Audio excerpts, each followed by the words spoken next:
So you've been for a surf. Good effort. Yeah, already come back. How was it? Um, really good. We kind of yeah, we've discovered well, not discovered. It's a little beach break that we know a bit north of where we are, and the banks are really good. So we've been hitting that up the last few days. Yeah. We've Very, always very. telling me that you're like 5 a.m. every day, like no rain or shine, at Yeah, it. I try and do the Dawny. Like there's a few waves around here that are pretty famous, and luckily the sort of if the tide's a little bit funky for the local crew who know when it's best and it's a bit early, they tend not to show up. So we do a Dawny, and one of our crew is also he works construction. He did all the renovations in my house, and he's got to work all day. John tends to be doing his stuff during the day, so I'm pretty free during the day, but those boys normally have the Dawny free, so I try and get it done. Yeah. We're allowed to say koshos, aren't we? I mean, that's certainly famous I'm enough. I can neither confirm nor deny the rumors as to where we live.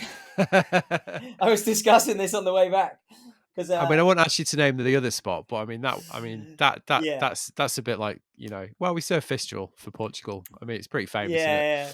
We were discussing it on the van in the way back. I was like, I don't know whether I should say. I think I'll just say I live somewhere between the south coast of France and the north coast of Morocco. Have I just blown it? I've just blown No, your don't cover. worry about it. Don't worry about it. But it looks like Koshos you're is famous charging. enough. It looks like you're charging. I mean, that picture you put up the other day of that I'm sure you know the one I mean. That was The fucking sick birthday turn. that Yeah. was a birthday post. Yeah, that was the 40th birthday surf. That was pretty fun. Yeah. That I was mean, Weaver sent me that, and I was because me and John are always basically like our ambition is to do one good turn ever, I think, on a surfboard. I actually surfed the wave the other week, and for the first time I actually engaged my rail. yeah. I was like, wow, that's what you meant to do. Like, Jesus, I actually got my rail in and like did a carve. I was a bit like, Christ, like, so, and that's still about the sum of my ambitions, really. So whenever I see a pitch like that, one of my friends, I'm always like, fucking hell, go on. Like, but it sounds like you've been putting the hours in, putting the work in, as you always did with snowboarding as well. Probably more of a fluke though, those turns I'd say.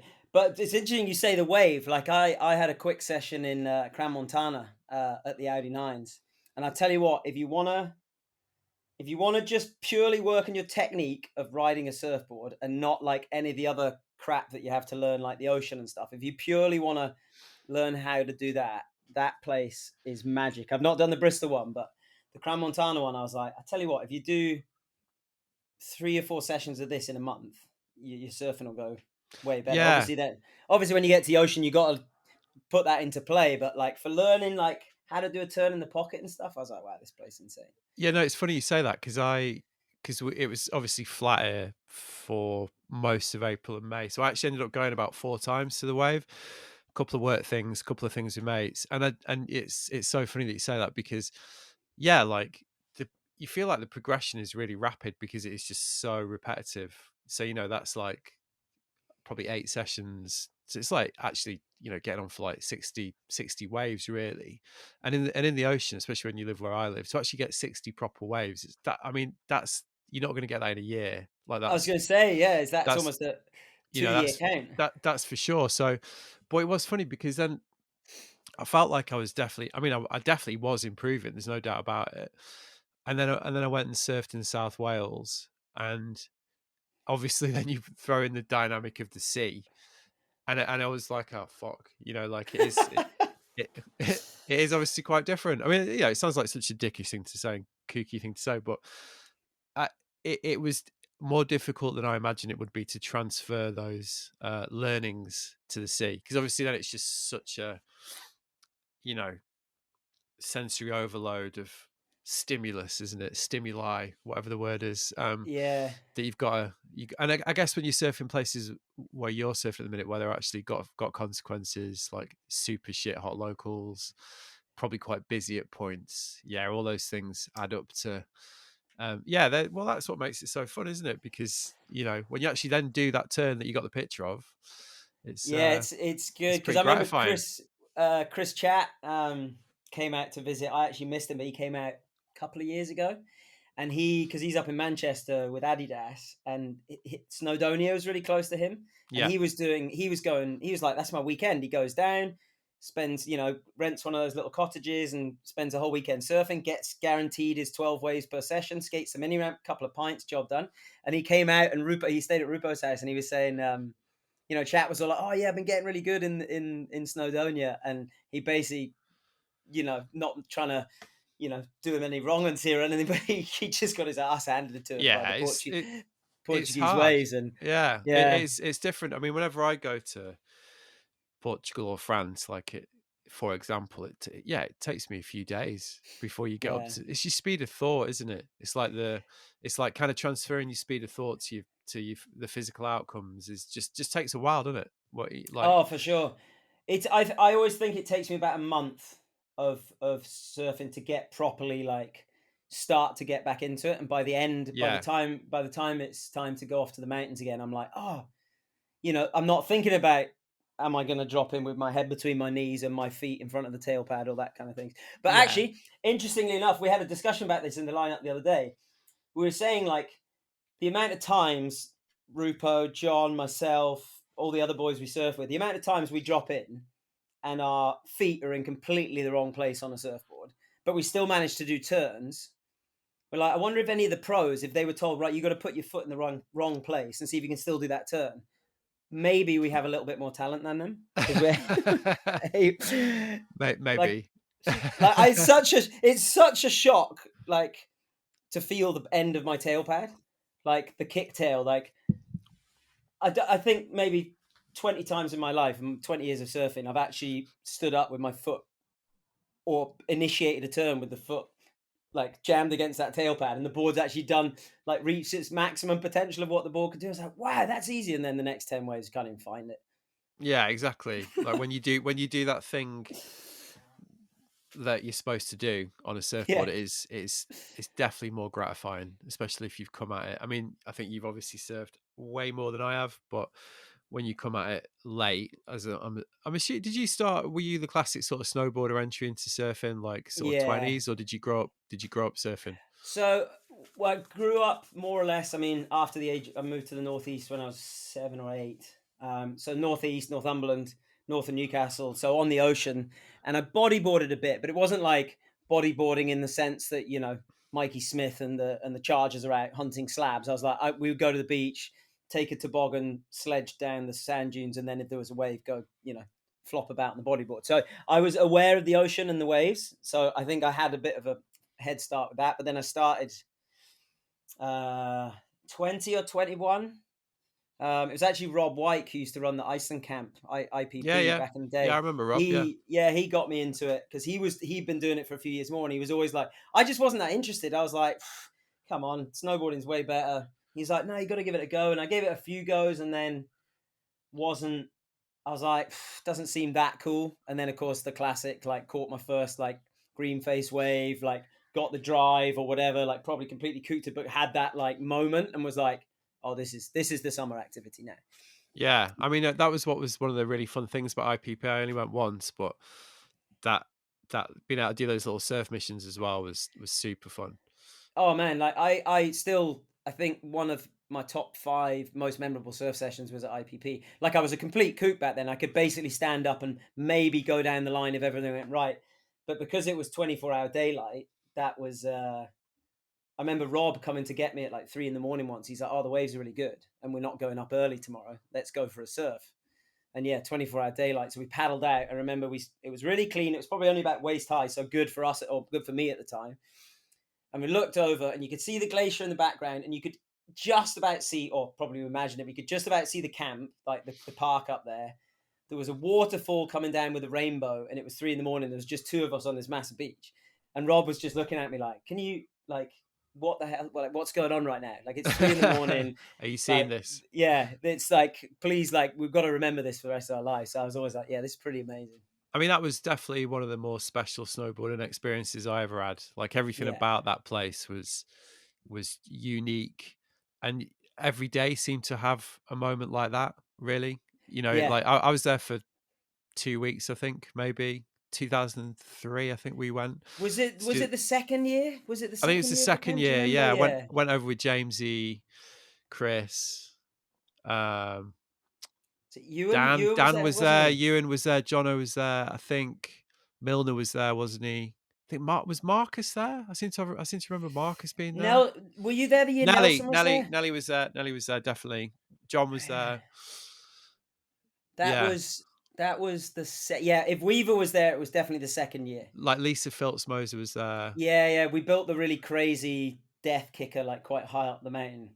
Yeah, that was really steep takeoff. Yeah, That was my absolute nemesis all week. yeah. That thing was not ideal, but You yeah, probably that wouldn't was. build it now, but it Oh no, was yeah. But that's perfect case in point, isn't it? Because we were there to shoot the mag, and it just the backdrop was just ridiculous, wasn't it? Like and everything about it, like the hike up from where you parked through the glacier, the fact there was no lifts, the 24-hour daylight, the day, the day missions out around, like just hiking yeah. everything. It's just amazing, wasn't it? It was so such Did and did we have sleds that year, or was it all no, we hiking? didn't have sleds. Yeah, No, because there was we. no In fact, mini yeah, either. you came the year. Yeah, there was a we got dropped. The sponsors pulled out at the last minute that year. Through no fault of anyone working there, they just had suddenly the budget disappeared, and we were left like I can't remember. I think Graham, Rob, and Beatney were left like such a short time before the camp started, and they were like, we still have to do it, so we're on kind of rations. And yeah, because later on Nikita got involved, Yeah, and they were able to give a bit more budget. So we had the mini ramp and we had sleds to at least do like ferrying from the car park to the park. But yeah, when you were there, it was full on like drive up that pumice stone road, yeah, walk like 30-40 minutes to the park and then hike everything, wasn't it? yeah, and like everyone basically bunking down in that community hall. Yeah, yeah. Well, that was just great, though. I mean, that just made the whole thing such a brilliant experience. So when you think back, I mean, was it whose idea was it? Because it was Graham, Robin Beatney that ran it, right? So it was born from Graham, Rob, and Beatney together. They worked on SPC camp in Austria, which is where I met them. Yeah, um, and they were all shaping together, and I think sharing a room. And they've been chatting about it. And Beatney, his well, they don't in Iceland. They don't categorize like cousins and second cousins. It's just his male relative, I think is how right. they say it. So Trygve, the guy who owned the lift and the cat, was Yeah, Beatney's male relative. I'm not sure if it was direct cousin or cousin of a cousin or second cousin or whatever. So Beatney knew that there was this connection in his family to that area, to Snæfellsjökull. And I think he sort of suggested it to Graham and Rob, and they were like, "Yeah, let's do something." There was Ia Adelheder, the girl who shredded really yeah, hard. They asked her if she wanted to be involved, and she was like, "No, I'll come, but I'm not. I don't really want to get involved business wise with my friends." So Graham, Rob, and Beatney took it on, and then I think they talked. It was kind of one of these things. Like I remember them talking about it and really being like, oh, "I really want to do that." But they were quite like, I was quite like, they sort of need to invite you to go. And they were really like, there's only gonna be a few people allowed to go and stuff. So I was like, okay, cool. I'm not going to be that guy going, oh, can I come? Can I come? I like, if they ask me. And then they'd already invited a bunch of my friends. And I was like, oh, I guess, I don't know if I'm going to get to go. And then they're like, oh, do you want to be like part of the 10-man shake crew or 10-person shake crew? And yeah, so we did the first year, which was insane. That was kind of like, what's happening here?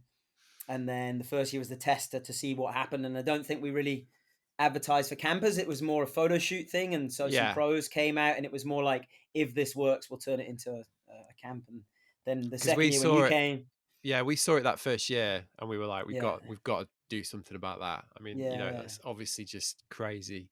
And it looks now so visionary, really, when you look back. I know, like Beatney and I still talk about doing something like more photo shoot orientated, like kind of trying to pick a window and advertising out to companies. But I mean, if you think about it, we did 5 years. Transworld came out and I think they did an 18-page article, Yeah, didn't they go out which with like Devon Walsh and people like no, that? it was Chad Otterstrom, Right, Jussi Tarvonen from the Truly clan, Stephen Duke, and I think Steve Fisher came with them, who was right. that pipe rider who rode for Head. Yeah. They came out, and then through other things, we had a bunch of the girl pros. We had the ladies was because then Nikita sponsored it, and they had the Nikita Chiquita Jam going on. They had the series in the States and in Europe, and the winners of that got to come out as well. So through that, one of the years we had Erin Comstock come out. Marie Francois came out before, like, she was sponsored or anything. She'd won the amateur one, and she came out kind of before she blew up, like the season before she took off. Who else? Like all the UK, all you guys came out. There was Nelly was always there, and who else? There was so many, and of Well, course it was the start of the Iceland Kids I as was going to well. say, Like, I mean, I mean, and you'll be able to. This is one of those things I don't know if I've imagined or not, but I've got a pretty clear memory of Haldor about age 8 or something, or 10 or he, 11 or yeah, he something, was he turning up. was 11, I think, the first year. Like, have I? Is that right? Did he? Because I Yeah, see. Because we used to play football, didn't we? And I remember playing football with all the Icelandic kids, yeah, and I've got it a really clear was. memory of like everyone going, "He's a ripper," Yeah, like, and he's like yeah, 11, yeah, and he had like shoulder length blonde hair, didn't he? So exactly. that So it was was, actually him. yeah, Aki, Haldor, Gulli Gudmundsson, and then Victor, who was their other friend, who was actually, to be honest, like, in some ways, Victor for me was the best out of the four, style wise. But he did a bit, and then he went off to university. But so there's those four, and then they had Geiri Auskier Holgersson, who you probably know as well, who used to work for Nikita, and Yeah, legend. He was kind of like, he had this thing called Team Divine, and they were Team Divine, and he kind of pushed them to probably get where they were today. So he was their minder, and they had a tent outside the cabin because we didn't have space for them in the house, and they camped in that. And yeah, Halder was 11, Aki must have been 13, and they were just, yeah, yeah, they were energy, full of funny. They were energy. funny because they're all super into football, and they're all pretending to be the Icelandic player who played for Chelsea. Like, Yeah, yeah, that's right. when, Yeah, we, yeah, when we were playing with them, because at the time we were all like late 20s, weren't we? So yeah, no, really funny. I mean, we were over there with Leslie as well and the Chunky Knit yeah. crew Of because course, yeah, that's right. Yeah, yeah, yeah. Jenny was that there, and yeah, all them. Yeah, and they made that film obviously, which was drop again stitch. again when you look back, very ahead of its time. And yeah, Iceland was a huge part of that, wasn't it? Yeah, because Yeah, I remember we met. I clearly remember meeting you for the first time at the European Open that year that Mikkel was snow skating when he was about 11 or 12. When there in was, Livigno. yeah, I think it was like a quarter pipe jam, maybe. That I seem to remember Beckner winning, or there was, or maybe that Yeah, was another. yeah, yeah, Like, and you were shaping, or you were part of the crew, yeah, and I remember there was a car, like some on the run-in or something, or on the flat bottom, and we ended up. You were like, "Come over here," and we watched it from the car. Bizarrely enough, and I think that was yeah. the first time I remember meeting you, Ah, and okay, then yeah, we sort of connected the dots because I was doing stuff with John at the time. He was doing stuff for me at White Lines, and then yeah. obviously it turned out we had like loads of mates in common. But you were basically at that point shaping a lot, weren't you? You were and kind of living this sort of classic dirtbag seasonaire life, right? Yeah, yeah, that was kind of my entry to everything was through that. So I did my first winter in Chamonix, and we might have bumped into each other there randomly because I knew Chris, and I knew you guys, and Jono, and I Yeah, knew you guys all had a Le place Boisson, we down, had our place. Yeah, exactly, yeah, and I was up yeah, in Argentine, and then I went to Meyerhofen for SPC camp, and through SPC camp I met the now defunct SPC camp, sadly, but I met a load of crew, most importantly, kind of Klaus Marco, Captain Chaos, who ran SBC camp. And the next season, he was building the Penken Park in Meyerhofen. And he was like, "Do you want to stay for the winter and shape or help shape?" And I was like, "I don't really want a full time job." But he's like, "Look, I'll need you for the take up and for the take down of the camp, of the park. And I might have some other events going on if you're around." So I was like, "Okay, sounds good." And a friend had an apartment that I could rent. So I was like, "I'll go to Meyerhofen." And through Klaus, I ended up working at Air and Style, um, shaping. And then through that connection, another friend, Stefan Plattner, who was also at Iceland, who then ran the Penken Park after Klaus. yeah. He was He the other guy at the Vigno, right? Yeah. exactly. He was Yeah, he there. was a So great he's still in touch with him, he's a great lad. yeah, yeah, yeah. We were meant to be working together this summer, but it didn't work out. He's actually now building parks in China. Right. He's over there. So through him, he knew Wendy Wu, who's an English lady who used to work for Burton or do events for Burton, and Yeah. she was looking for basically 2 runarounds to do the banners and things with Ah, right. Eva. Yeah, Okay. so Got it. we were taken over, and it was basically like sold to us as you won't get paid, but you get to come and hang at the European Open, ride a bunch, and there'll be some free beers. And we're like, oh, sounds Yeah. good.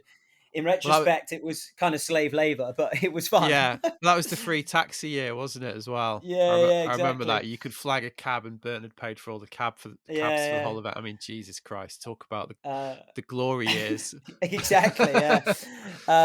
So that was my entry to kind of like events. So I ended up for the next few years sort of doing these kind of like, I don't know, like freelancey type event work, which is cool because it meant I didn't have to work full time in the winter.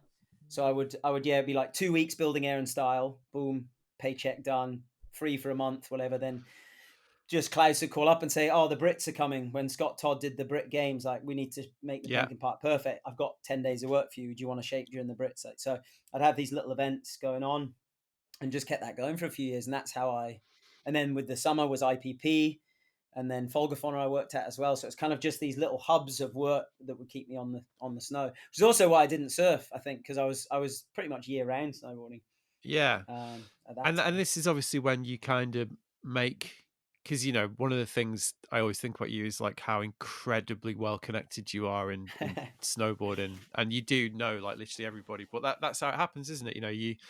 You do those years because you just absolutely fucking stoked on snowboard, and you're gonna do it as much as possible. And almost by default, you kind of just amass this network, don't you, of people that which Exactly, which seems to be how it kind of happened for you, right? Because 100%. Yeah, um, that's what happened. Exactly, because yeah, those events working sort of, let's say, behind the scenes, and then moving on later to being on the microphone. That those connections are all still there.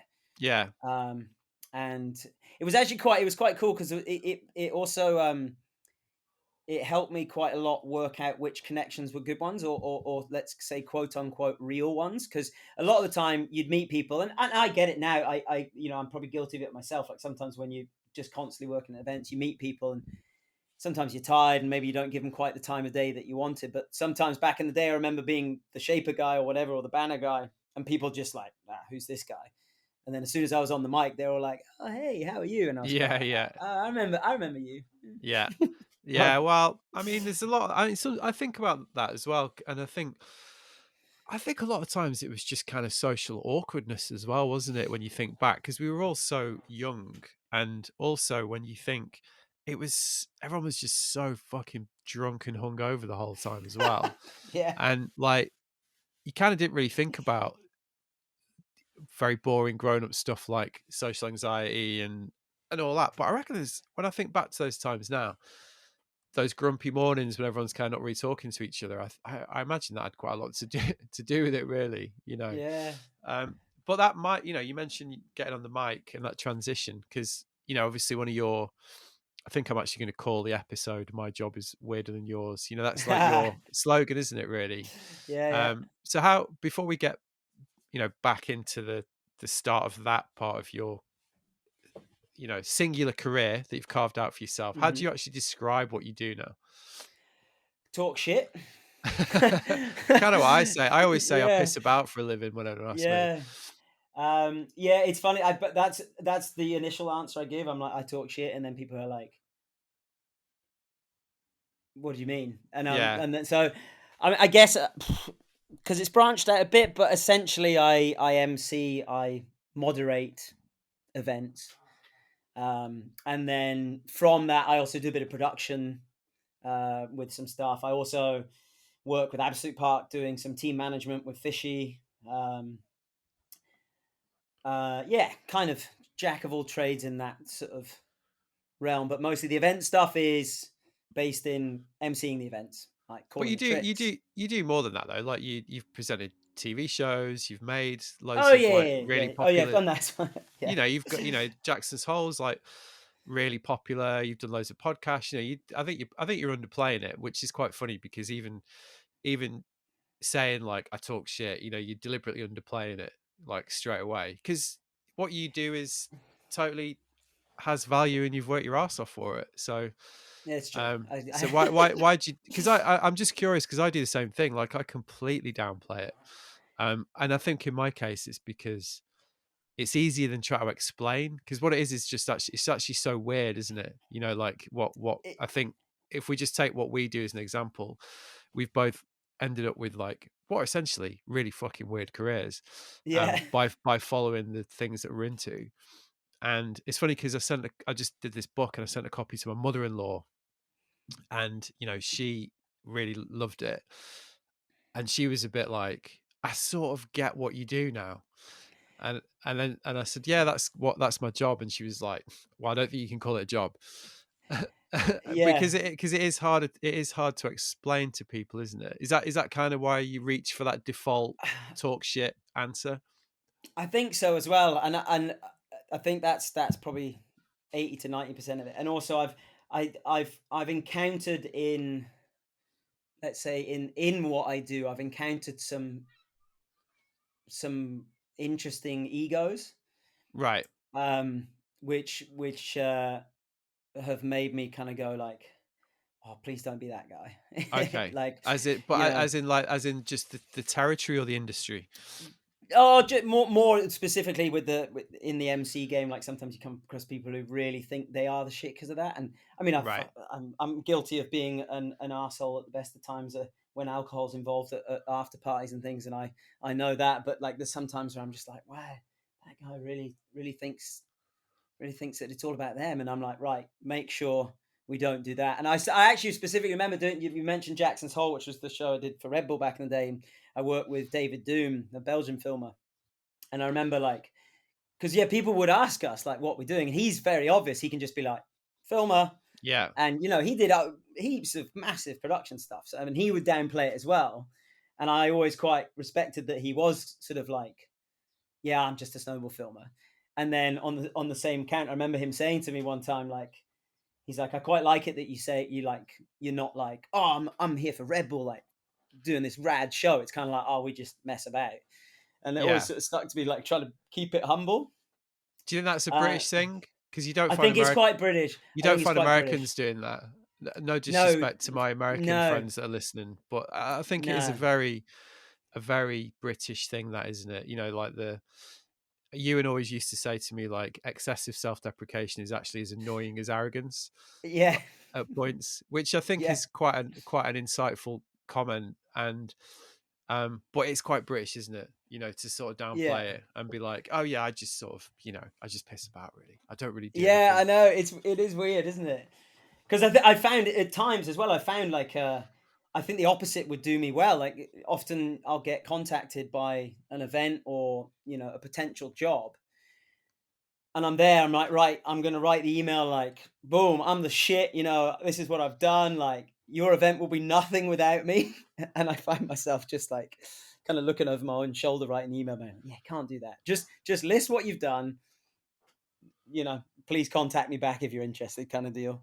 It must be quite hard then. It sounds like, without, don't want to get the Freudian couch out too early, but Yeah, because part of what you do obviously requires you projecting an ego and being, you do have to be professionally the loudest man in the room. You do have to kind of be the hype man. You do have to do all that, and that it sounds like that can be a, almost like a cap you need to wear. Let's put it that way. yeah. I mean, I'm probably more comfortable. Give me a microphone in front of whatever number you say. It's not good. Like put me in front of 10 people or 10 million. I don't care.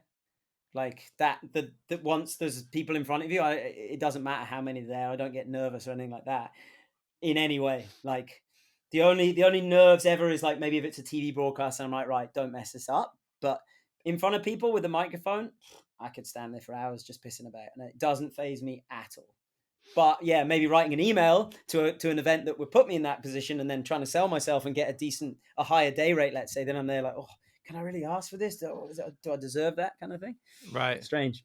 Yeah, Uh, it is strange. It is strange. and when But I've got friends, we've got a mutual friend, Tom Kingsnorth yeah. from Transform Gloves. He like put him in a pub situation, like with people around, and he is the wittiest, funniest, like sharpest, like genius, like pub banter. Like I can sit next to him and like cry laughing for hours.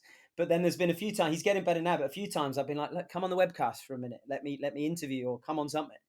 And he just like it switches, like he's shitting himself, goes white, Yeah. like.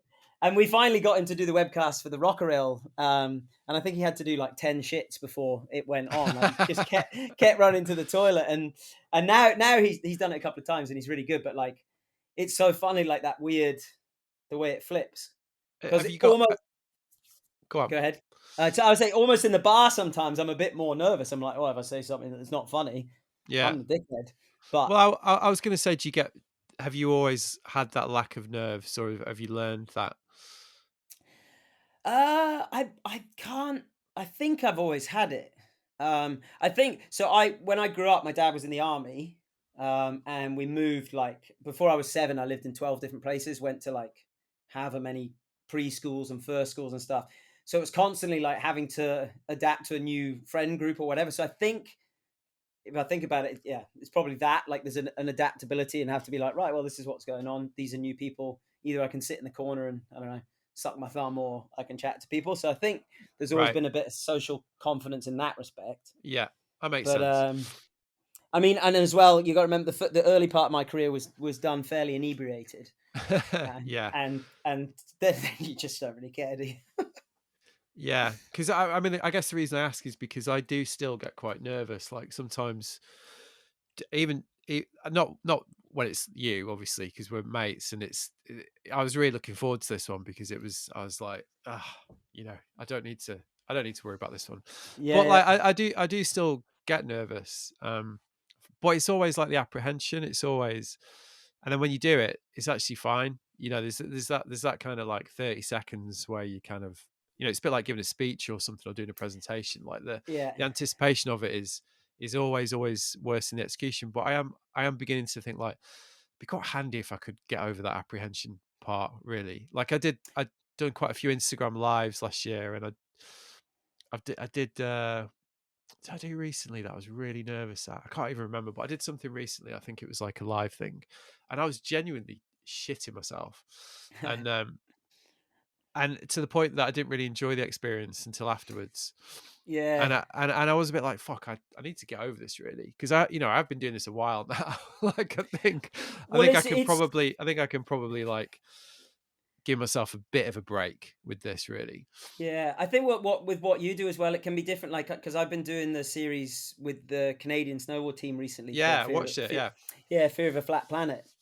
Um, and I say I think I get a little bit more nervous with that kind of thing being on your side, like being the interviewer there, because for those things I really want to. It's a bit more personal. It's not just like a big event. There's things happening. You kind of like on the mic. It's not recorded. It's just blah blah blah. It's gone into the world, and then people have a good time and they leave. Whereas this, people can go back. So I'm a bit more like I want this to be right, yeah. um, and so maybe there's a little bit more nerve elements there. Maybe that's And why you as said the TV thing as well. Like, because the idea Yeah, of doing TV kind of really terrifies me. Like, yeah, I think then that's when other thoughts of like I think as soon as I start thinking maybe like this could be good for the career, or don't mess this up because X, Y, and Z, and that's when I tend to get nervous because you see an opportunity and then you're like, oh, your brain goes off and you're like, oh, if this goes well, maybe I'll that'll be a full time job on TV, or I'll get paid amazing money, or blah blah, and that creeps in. yeah. But then the times when you're like, well, whatever, just relax and do your job, then you're a lot better, I think. And do you find that you actually the results are better as well when you approach it like that? Yeah, there is the the sort of more quote unquote serious stuff I do. Obviously, when there's some proper preparation prevents piss poor performance and all that. Yeah, Like as long as I've done what I you know need to do beforehand, which isn't that much. I tend to just do a bit of research and sort of get a rough idea if it's an interview, and then half the time you don't end up talking about any of the points anyway. But yeah, I like to feel like I'm going into those kind of things prepared. And the same, if I'm doing so, like back in the day, 99% of my work was snowboard based, and I'm kind of I've got that. Like less Yeah. so, less more now because of the younger riders and stuff. But I was always like, I'm good. This is my territory. I know what I'm doing. That's your muscle memory. Exactly. That's I in I can there. call the Yeah. tricks. I know the tricks. I'm not going to mess that up. Maybe once in a while. I know the riders. I know I know how to do this. But then it branched out, and for example, I did the Red Bull X Fighters motocross finals in Abu Dhabi one Right. year. And that was like I used to follow motocross, so I used to know the tricks and stuff, but I was like, right, you do not want to be the guy. More for the riders. Like the crowd is obviously important, but I also feel like it's a disservice to the people who are throwing double backflips on a motocross bike if you Yeah. don't have you don't put in the time to respect them enough to actually learn what's going on. So I remember I actually did like homework for that. And I remember getting there like with my notebook, and I was like, right, no, I've got to test myself. I need to know all the tricks. And I went and watched training with Busty Walter, who's do you remember Steffi from Vans? Used to be the Vans marketing manager. She was a pro No, skater. But anyway, this guy don't think I do. Busty, anyways, German guy. He was one of the first German freestyle motocross guys to do a backflip, like legend in the German motocross scene in the worldwide one. And he was doing the German commentary. And I was like, Busty, do you mind if I stand next to you and like trick call the training, just see if I've got it on point? And I did it, and he was like, you actually got them better than me, so I think you're doing all right. So I was like, okay, Right. good. I can go into this like then I was nervous. I was like, I don't want to mess this up. Yeah, yeah. Well, Um, you have that. That's where, podcast phrase cliche alert. That's where the old imposter syndrome comes in there, isn't it? Because yeah, like there's, and I think that's definitely what's going on with me sometimes when I get nervous with some of these interviews. You kind of, it's a fine line, isn't it? You want to do it right, but also you want to earn the respect so they take you seriously, so that they'll open up and give you a good, like, give you something decent, basically. So yeah, there's a lot going on. I guess I'm interested in it with you because you do project such confidence, and you do project such like you're unfazed by the things we're talking about. So it's just quite interesting to hear you kind of mention that, which is why I've kind of honed in on it a little bit. yeah. No, there's elements there of it. I mean, I again, I find myself when I'm relaxed and that kind of like, well, I think in the beginning of the career, it was kind of I'm chatting to Diggles about it a bunch, like the bell graph Yeah, phenomenons. Like I'd say at the beginning, it's kind of invert. Like beginning of the career, really didn't care. It was because I was probably getting hired for events where they're paying you a case of beer and a free hotel room. yeah, Bring a friend if you want for a VIP wristband to the after party or whatever. So then I was like, well, this isn't a job. This is just something fun. So I didn't really care too much about it. Well, I cared obviously, but it was like, oh well, it's not like it's a career. And then as it started to become a career, the nerves came in a bit, and I was like, oh, don't want to mess this up. And now I accept that I'm fairly established in what I do. I kind of come down the other side of now. I'm like, they want me here. There's a yeah, reason I'm here. I'm not like, I not that I can rest on my laurels, but I've put in the time. I know what I'm doing. Don't worry about it. It's going to be okay. But also like the element of don't be that guy who gives up completely and is like, I don't need to do anything. Like I still want to be on. I don't want to get tricks wrong. I get furious with myself when that happens. I want to still be up to date. I want to try and know what's going on. But there's a reason I'm there. They obviously like it, so I can sort of relax into it yeah. You've earned the and try and right. have a good time. Exactly. Yeah. You've earned the right to be there. I mean, that would be my next question, really. So when you started to get those first gigs, emceeing events, which I guess is probably what, like 20 years ago, early No, God, 2000s. no, not 20. It coming up on around 10 years now, I think. Oh, really? I thought it was Yeah, or longer than maybe, that. yeah. I need to sit down because I recently, now I live in Portugal. I recently closed my limited company down in the UK, Right. and I think we did. It was 10 years that we had it. So I guess add like 2 or 3 years of kind of getting paid here and there. So probably like 12, 13 years. I think Right. I could work it So out exactly, but it's a decent whack. and that was where it began, like this, like shifted away. It was like calling events and emceeing and stuff. So when that started to happen, did you early on, did you think like, oh right, there's a bit of an opportunity here? Because obviously there was a few um people to model on, Ed being the obvious one. Obviously, yeah. That was like Ed's kind of path, wasn't it?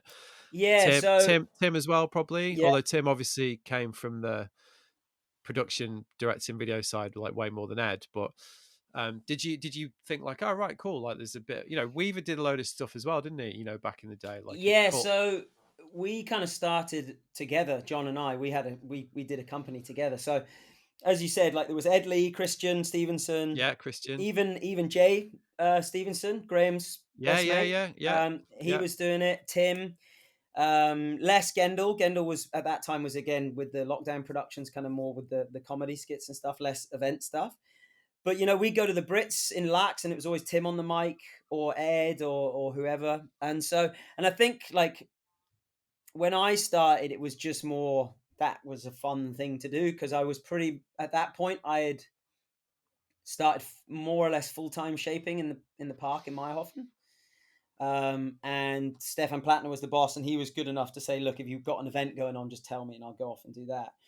And in the very beginning, it was more like that was quite fun, but it went. I think it was one of the first events, but it was definitely not the first. What the first one I did in Meyerhofen randomly did, and then the Aesthetica guys like Beckner and Volley and Steve were all there watching this contest, and they were like, "Oh, that was pretty funny." Like we've got the Wangle Tangle coming up, which is now sadly defunct. Probably looking back on it, the best snowball contest that's ever been done. Great event. Um, Yeah, we did a looking amazing, sideways thing that year, and it was brilliant. Yeah. amazing.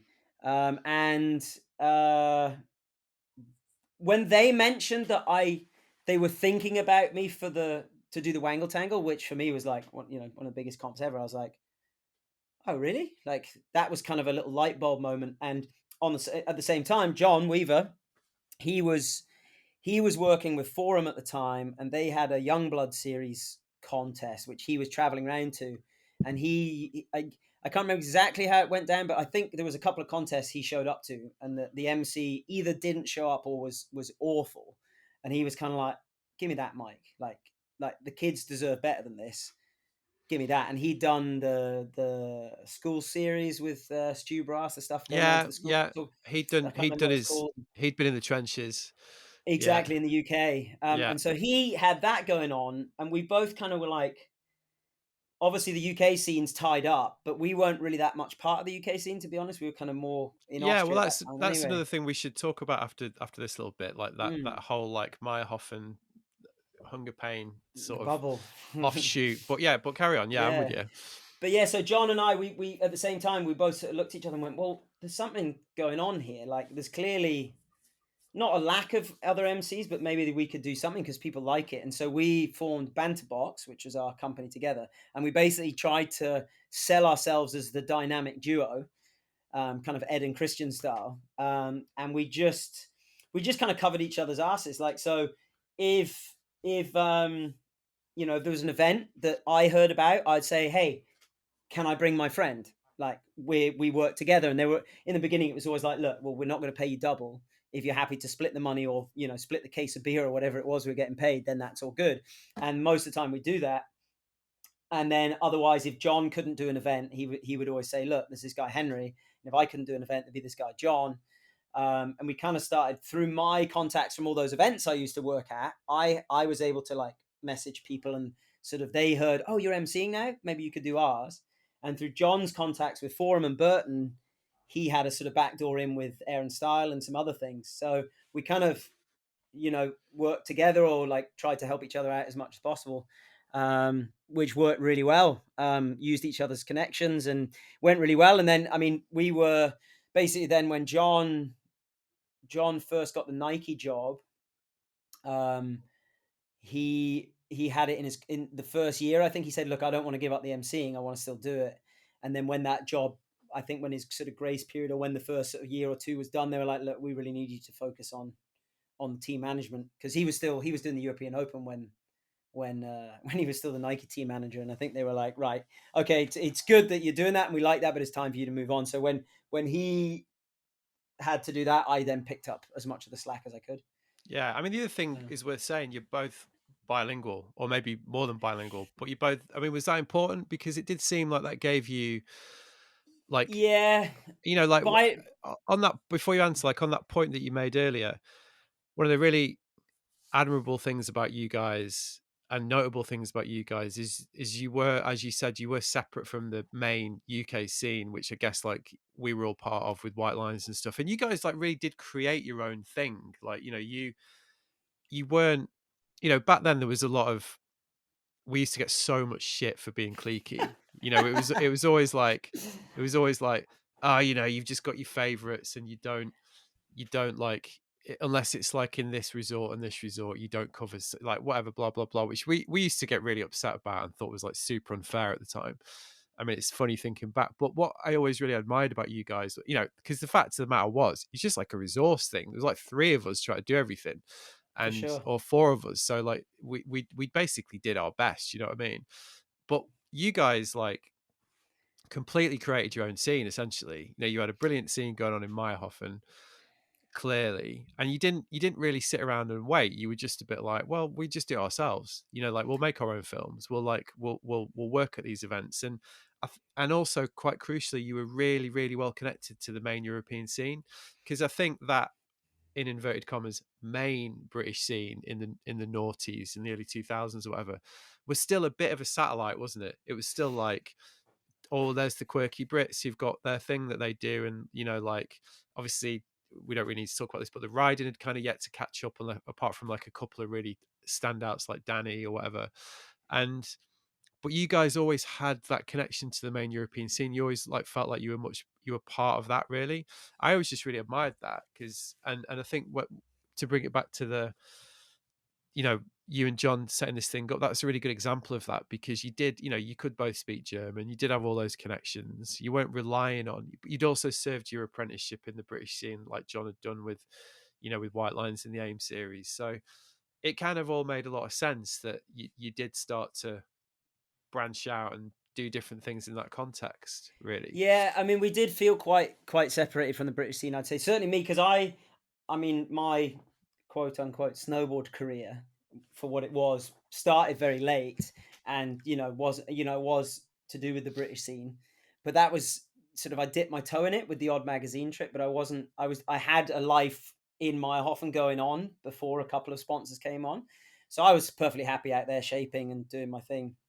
Um, and then, I mean, it is a stretch to say we did that. Like, I pretty much 90% of everything was John. Like, he's such a, even now here, like, he's such a motivated character. Like, he can't just sort of sit and chill, or he's always Yeah, got you to be can't doing sit something. still. So, Yeah, yeah. um, and yeah, He's because always got a scheme, so he's got a plan. he's got something going on, or like Yeah, starting a new company here or something else.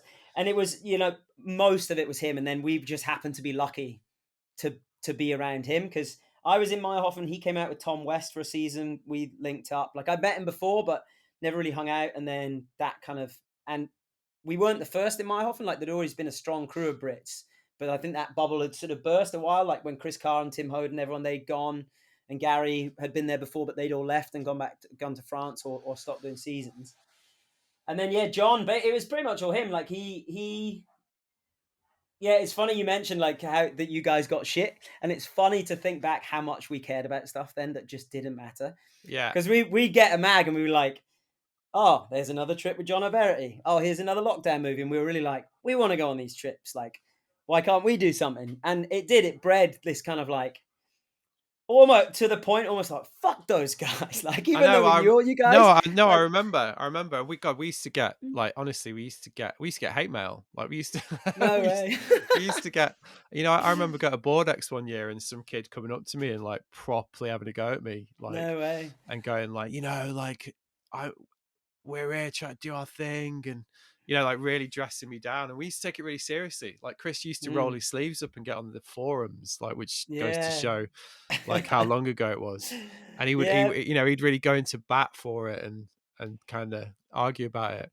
But I think it's just passion, isn't it? Like Well, that was it. everyone's just trying to, at the end of the day, we were all just very, very opinionated and passionate about snowboarding, weren't we? Whether we were doing it Yeah. or whether we were trying to document it, even back then.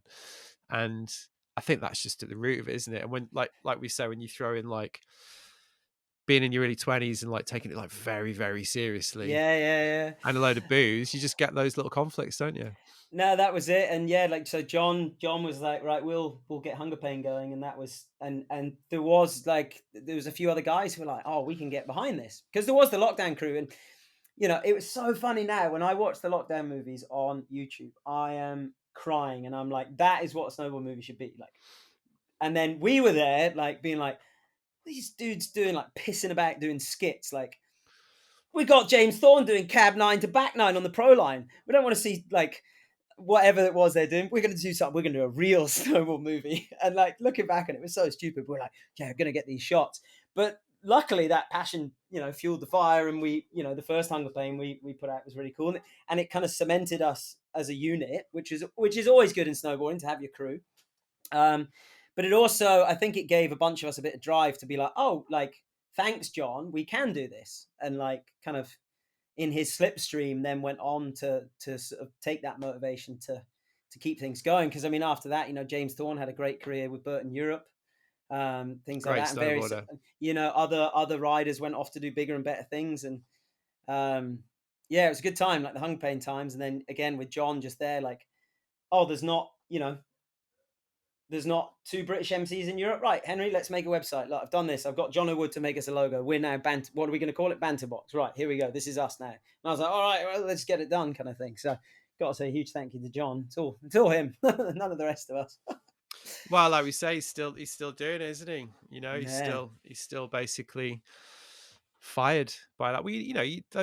Those are the people that make the scenes, aren't they? Yeah, Essentially, for they're sure. the people that kind of that that catalyze things and change things. Even on that, as we're saying, like when you look back, like kind of seems all quite trivial now, but like that's what kind of made the scene that we now have, those things, and that is really important for sure. But Yeah. with it seemed to move quite quickly for you because obviously we bump into each other in a lot of weird places around the world. Like I think the last time I'd see at the US Open, we bumped into each other in China one time, didn't we? Oh yeah. Was that the Um, world champs, the last ever TTR world champs, or was it the air and style it was the world champs. Yeah, in Yabuli? yeah, exactly. That really, I mean, it's up near bloody Mongolia, wasn't it? That place. Yeah. New Zealand, I'd see you like, because we were all part of that kind of. Well, you way more than me, but I would dip into that sort of tour, and Yeah. that's one of the things that I noticed after a while. I'd probably do like 2 or 3 of those things a year because I'd get sent somewhere to write about it. But wherever I went, you were there. So like, so it seemed that you quite quickly got co-opted onto that main world circus, really. Competitive, I mean, as in like, because it's a tour, isn't it, in the same way that tennis is a tour or whatever, like, the same. If you're going to do those events, if you're going to go to those places, it's essentially the same group of 300-400 Yeah. people that do it, isn't it? Yeah. And you quite quickly, it seemed to me, suddenly were part of that. So did that change from the kind of smaller scale European thing to sort of getting onto that main tour? Did that happen quite quickly? Because from the outside, it seemed to. Yeah, I mean, it did relatively, yeah, for sure. I think within the first 3 years, I went from just doing it as a kind of, well, first 2 years maybe as a kind of something on the side to actually being able to make a living from it. And you like the timing was really good for me as well because obviously back then the TTR tour, the now defunct TTR tour, was still the tour. There was FIS events going on with the World Cups, and the Olympics would come around every once in a while. But the TTR still was the main tour. And through various connections, a huge shout out to like the Burton crew, especially because man, there were so many tours back then. There was the TTR tour, there was the Burton Global Open Series, the FIS World Cup thing, and Yeah. then like all of that somehow going on. So I was fortunate enough with John to get a foot in the door with Burton at the Burton European Open in Larks. Um, how we pulled that off, I've not. I think it was through Birgit actually, Birgit Gruber, who now does freelance, but was in Burton for years. She got us into the webcast, and we did it together. And through that, we met Maria McNulty, who used to be Burton's boss of events, and then it went on to Ian, and then now Cam. And through that, we kind of got our foot in the door with them, and then they were like, "Oh, well, you guys are great. Like, let's go," kind of thing. And like, "We want to bring you everywhere." So, and there wasn't everywhere to go to, so it was kind of, and it luckily it sort of perpetuated that once you're at one event, the next event's like, well, oh well, you're the guy now, or you're the two guys, or maybe you want to come and do our event. And as you said, it then ended up being a kind of circus whirlwind of back to back events, which I think, I mean, I was kind of on, I guess, on the downward curve of what those events were. Like, I think Ed Lee, for example, he was right in the thick of it when TTR was, you know, Yeah, when there was money. proper money around. Yeah, exactly. Like, I still caught the tail end of it, which was amazing. Um, it's still funny to talk to some riders now about like what they do compared to what it was 10 years ago. But yeah, so we got on that tour, and yeah, it's kind of one of those things that if you know, again, not necessarily all the time what you know, it's who you know. Because once you start to meet those people, and then they're like, oh, come along, and once you're in and you do a good job, it's fairly easy to stay there, which is quite nice. Yeah. So when you look back at that now, that's quite a hectic decade you had there. Like Dude, there was, how does not to labour the point, but I would see you absolutely everywhere. It was always like 2 in the yeah. morning, like, Yeah. and you certainly burnt the candle at both ends. You weren't. Oh, for sure, for sure. I remember an ex girlfriend of mine and I having discussions about that. She was like, why do you have to go to the bar like after the event? Can't you just come home and chill?" And I was like, "Yeah, I could, but also like one, I enjoy going to the bar and causing a ruckus, but also like genuinely so many of connections, as bad as it sounds, like came over a pint, like or like." They were like, "Who's that guy on fire?" Well, no, Drew was always the guy on fire, but who's that guy dancing on the bar? Oh, that's the MC guy. Look, he's getting the party started here, and he's at on the mountain at 7 in the morning on the microphone. That's the kind of guy we want. Because I mean, I think the snowboard energy from back in the day was always that kind of, less as it is now, which is, it's great how professional it is, and how sporting, let's say, everyone's concentrating and training things. But back then, it was like the lifestyle was very much burning the candle at both ends. And when events saw you could handle it, like, because it's all well and good going to the bar and getting absolutely hammered and coming home at 7 in the morning, but if you can't be on the mountain screaming in the microphone the next day, they're not going to hire you. And they saw I could do that, and I don't know, but there was definitely a few years that because there was a couple of years where I was doing pretty much every event on tour, and we were filming the Red Bull Series Jackson's Hole, which that kind of burnt me down, because it was like, if you've done with the event, That's hectic, man. That's it so was super hectic. hectic, because it was an event based. So it was like, as soon as the mic was down, now it's great. The mic's done, I can go. Like, event, I don't have to think about what's going on. But we were then producing a web series as well. So it's Yeah. like, mic's down, got to go interview Mark, got to go get a quote from Terry, got to go and take my clothes off because there's nothing funny in this episode, which is quite a recurring theme. There's nothing funny in this episode. Henry, take your clothes off. Doom, take your clothes off.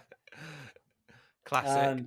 So yeah, there's a few years of constant jet lag and travel, but yeah, it was pretty insane. Like, I think I remember I qualified for 1K, which is the highest air miles thing on United, on Star Alliance United, and I remember one of the staff saying like, you've qualified for 1K on economy flights, which is like something they were like, you almost deserve an award, because like normally it's just bit like, it's like you got 100,000 miles only on economy. Yeah, which is pretty hectic. But the COVID thing in recent times has actually been quite nice. I realized that I've not been on an airplane since I think August last year. How's it affected your work then? Because obviously travel was such a huge part of it. Decimated it. No, it's not been too bad. Like, initially, I mean, in some ways, I was lucky that the pandemic happened at the end of last winter, because I'd had a solid winter of work. Yeah, you And banked a lot. then, yeah, I got a lot in, and then obviously not a lot of live events going on, but thankfully I got a couple of online jobs for the summer. I did a little Red Bull podcast or interview series with Matt Payne, who was Marcus Cleveland's filmer and has Process Films. And then I did the Canadian Snowboard podcast series. So that kind of kept me going. And then coming into this winter, I didn't know what was going on, but thankfully we actually managed to pull off a number of events, because obviously Olympics next year. So this is a qualifying season. So the World Cup they just had to, like Robbie and the FIS crew just had to make things happen. Yeah. And luckily, I was involved in a bunch of them, like Lax Open got done. There was the Corvatch World Cup. I was involved with Absolute Park with the Spring Battle, and I do a bit of team management for them as well. So it's all good. It's definitely been uh, slightly. It was funny. Like it's been the first time in a long time that I see my bank account go down to like under €100. Like just generally like, wow, I need to get a job now, which I've been lucky enough to have money in my bank account the last 10 years. And I was like, wow, this is like back in the day. Yeah, yeah. This Like is really like, like I need paid now. Like, is yeah, it is it coming? the hand to mouth years. Yeah. Um, so, looking that era that we just described, the 2 decades, and now obviously truncated by COVID. Do you think those days are going to return?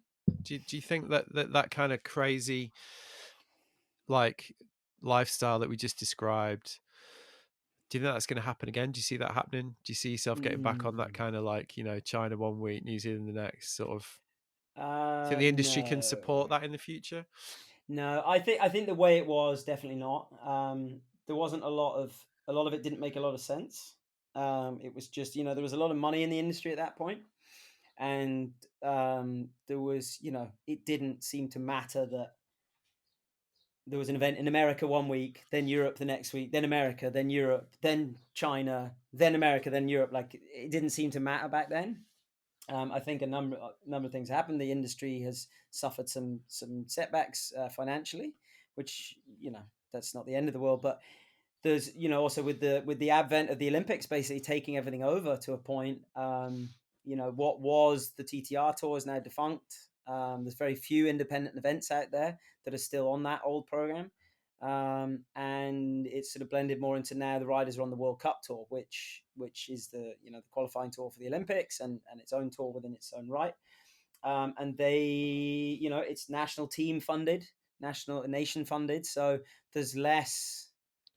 There's a few more rules here and there for the riders, so there's definitely still an element of looseness out there, and the snowboard spirit's still there, but it's a lot more professional, which in a lot of ways is great. um, but I do still miss some of the old kind of more like loose stuff. But snowboarding's changed, and it's a different beast these days.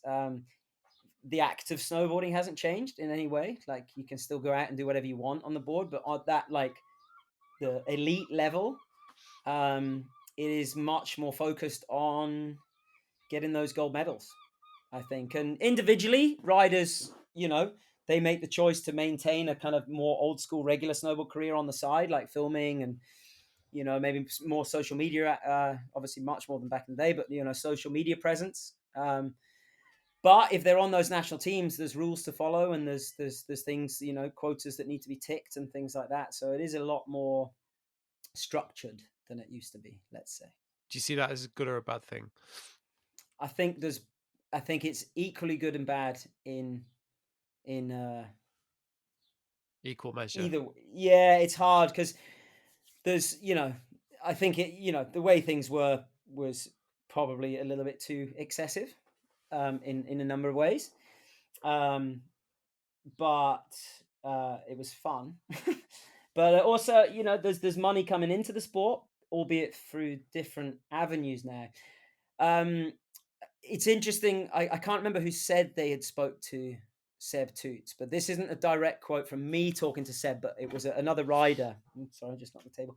Um, Another rider had been talking to Seb Toots about the the the national team thing now, because obviously the top level riders are all on national teams. And they're all most of the teams, like they're all rad people involved. Like the Canadian coaches are sick snowboarders themselves. They're all like diehard to the core snowboarders. Everyone involved in it. There's great people there. Like the right people are there, but there is a certain element that's come in because it is national funding of having to do it for a different purpose.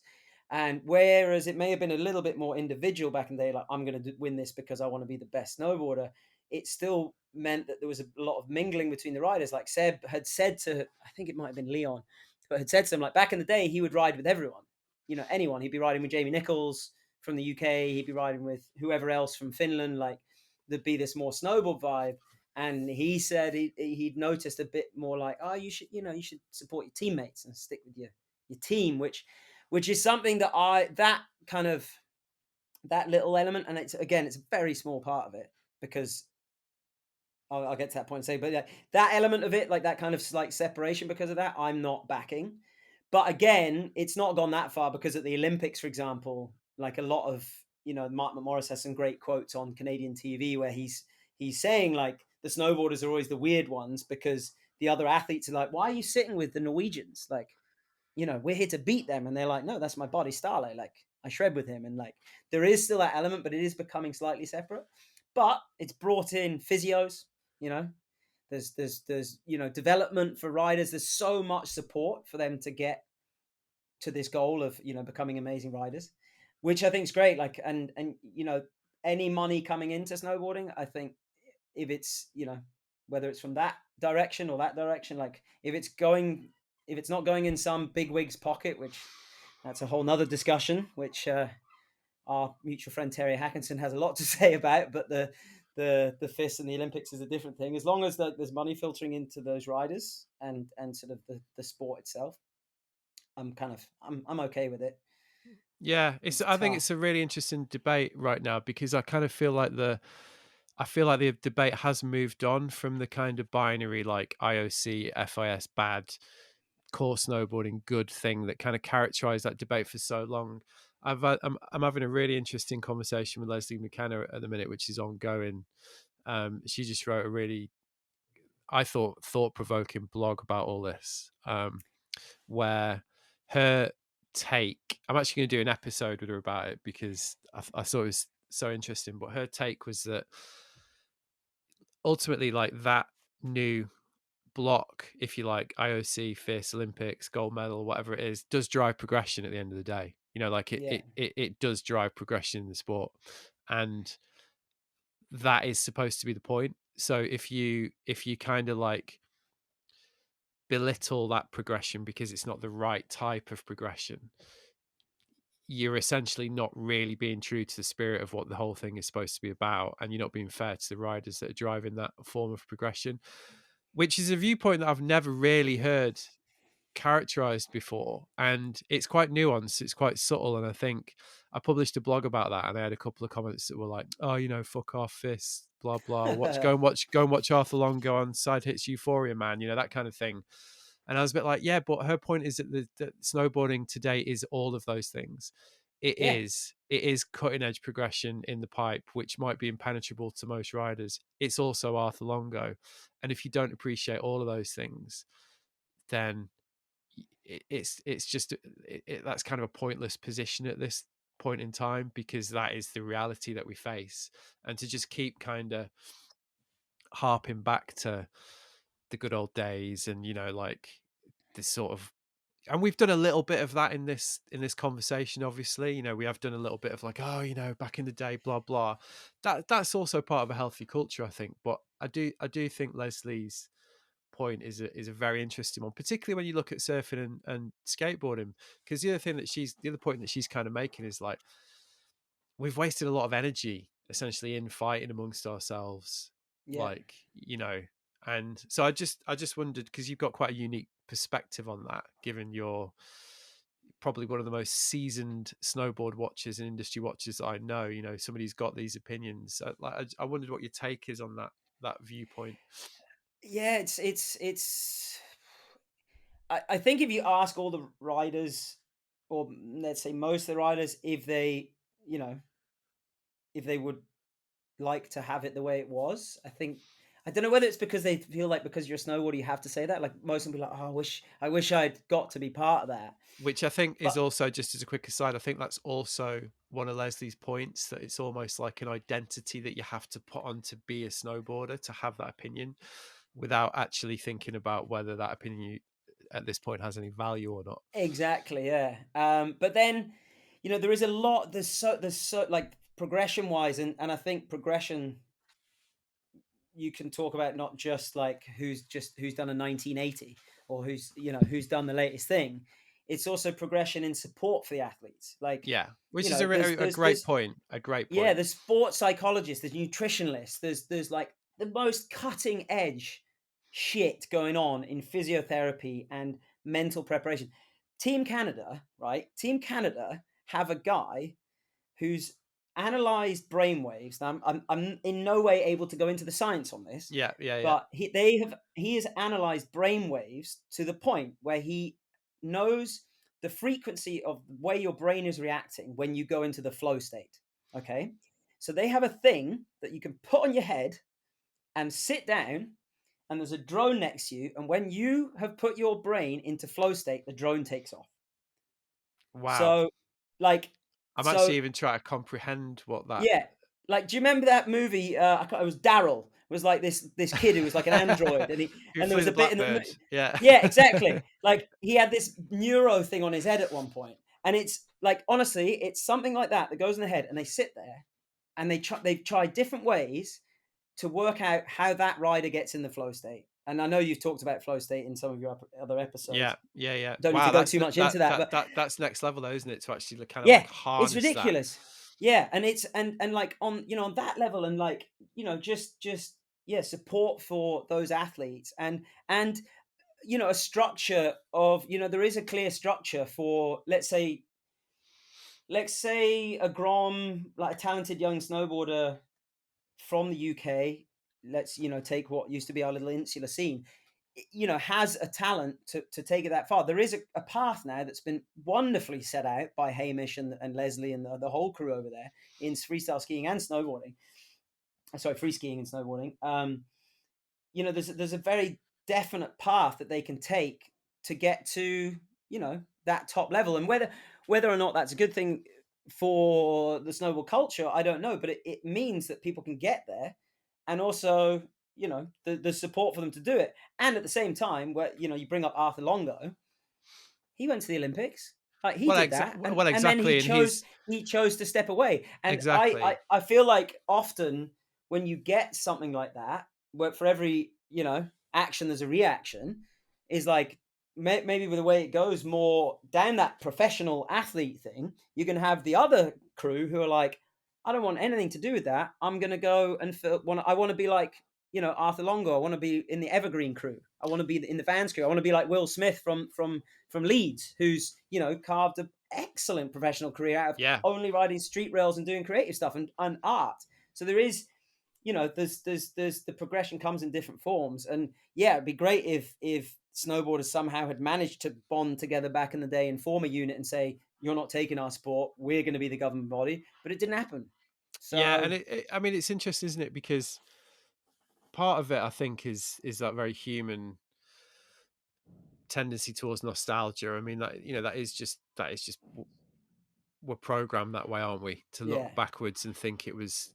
It's part of getting older as well, whether you're a culture or an individual. Like yeah, the fact of the matter is, like things are always in flux. Things always change. I mean, if you look, I watched a documentary about George Best the other night, greatest player of his generation, drunk half the time, destroyed his career basically because he was an alcoholic, didn't have the support in place to kind of like retired from top level football at 27. But he's still held up on the same pedestal as Messi and Ronaldo, who obviously do not live their life like that now. That culture has changed. But in that world, people don't judge them any less because they're suddenly looking after themselves. No one's going back and saying like, "Well, George Best was better than them culturally," but in our world, that does happen. for sure. And I think the challenge is, what I'm saying here is that like that change is inevitable in any form of life, including surfing, skateboarding, and snowboarding. Probably skateboarding is going to be naturally most resistant to that, but it will also happen in that arena. And I think the challenge is now you've got to reconcile those two poles at some point, like because ultimately, if you keep saying one is better than the other, as we kind of have done in snowboarding, that's going to be to the detriment of our culture at the end of the day. And that's not, and I agree with you, like Longo's a brilliant example. He's both of these things. He did that and now he's doing this, and that's fine. Yeah, And that's kind of how it's going to be, really.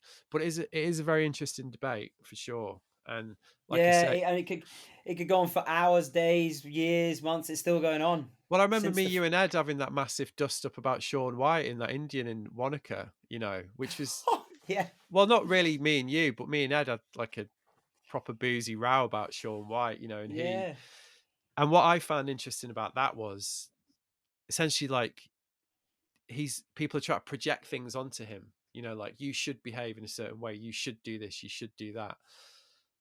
And that kind of happens a lot, doesn't it?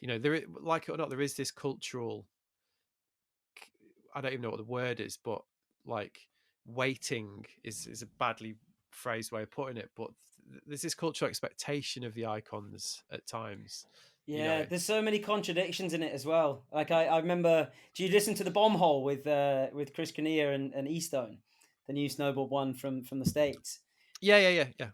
So they go on they touch on it quite a lot. It's this kind of idea of like, sometimes in snowboarding we can be very like, oh, look at that guy, he's whack.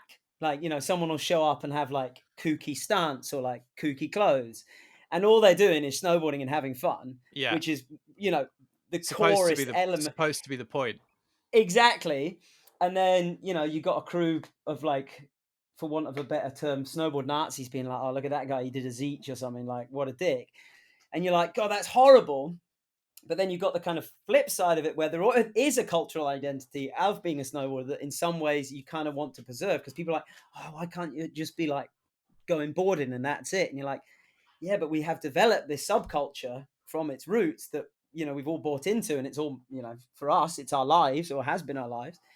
And you're like, there's such a fine path to tread between it. And actually, a good friend of yours who you've interviewed, a really good episode, was Elias Elhardt, was over here. And I feel like he's someone who's, constantly trying to find that. He's, constantly trying to analyze and you know settle himself internally with these contradictions in snowboarding, as his movie He said. Elias explores this really well, really, Yeah. really, really interestingly. And yeah, I need to phone him actually. That we've been try to catch up for the last month. Yeah, he was down here for 2 weeks, so I met him years ago. We were working in Camper Champions in Whistler together, and I was aware of his snowboard career. And he was still like young guy, blonde dreadlocks, and we were putting up fences on Blackcomb Glacier together. And at that time, Camper Champions was probably the ultimate hub of cool people. Like, everyone was there. Like, not like I'm painting everyone with the same stroke, but like, a lot of people there to be seen, and what they wore was important, and this kind of stuff. And I just remember, um it kind of, I don't want to like put words in his mouth or anything like that, but I remember it sitting, like, I could see a sort of struggle going on with Elias about this. He was like, because he was there like wearing whatever clothes his sponsor had given him, you know for want of a better word, he did look relatively kooky. yeah, We got given these free clothes, which were cool, but like bright blue, turquoise blue, and he's like, cool, free clothes, I'll wear those. And was ripping, like absolutely ripping. But he just struggled with this, like these people, like, kind of giving people shit or whatever, and like were more interested in how their hoodie was on their body than like like the pure act of riding a snowboard. And I just remember like seeing this in him, and I'm like, wow. He's like, why can't we just like do a backflip and appreciate doing back, yeah. Why does it matter? doing a, yeah, Yeah, exactly. I remember that, like, because at that point I was like, snowboarding matters so much. Like, I studied the mags. Like, I had like, growing up in the UK, I think you have to do that because you can't shred all the time, so you like yeah, get immersed in it. And I was so like, and I remember hanging out with Elias, and I was like, I need to be more like that.